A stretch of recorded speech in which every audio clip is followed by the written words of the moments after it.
New Zealand mosque sh00tings. He fled Afghanistan, only to see death in Christchurch. Slideshow by Photo Services.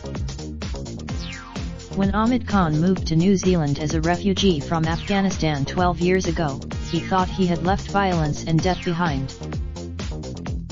But on Friday, as he was praying at Linwood Mosque in Christchurch, an armed man started shooting indiscriminately at worshippers, first outside the mosque, then through the windows as women and children huddled inside, screaming. Khan said he pulled one injured child out of danger and was holding a man who had been shot in the arm when the gunman returned. Many people in the diverse city have ties to the community that stretch back generations.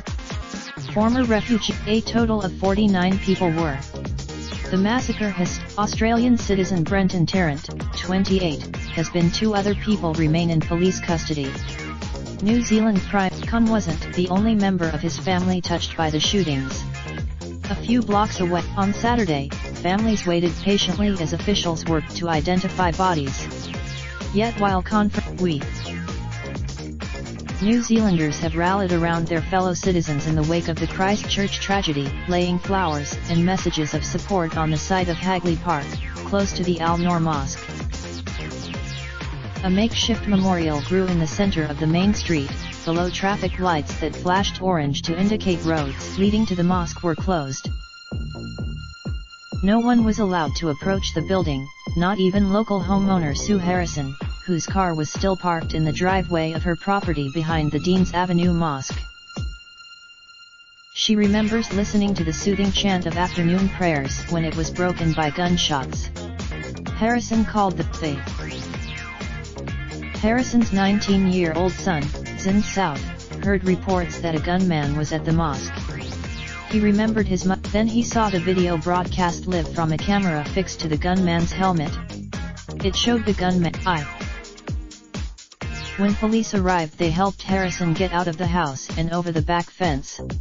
The family says there's no way that house can be their home now. Amid the flowers at the roadblock on Saturday was a homemade sign printed on a piece of A4 paper, titled, "If." The author, Deepak Sharma, was standing nearby holding an identical copy. He moved from in. Other locals say the attempt to divide them will only make their community stronger. Harry Sasiaran wears a long beard. He's not Muslim. Outside Christchurch Hospital, 2 men were shaking hands with relatives of the victims as they walked out after meetings with health officials. They were there for By the evening, New Zealand police were clearing flowers from the roadblock and issuing requests that no one donate more food to families. They already had more. Raindrop, truck top, smoking, no cooking the hot pot. Fucking on your bitch, yeah, that. Looking up, open the park pot.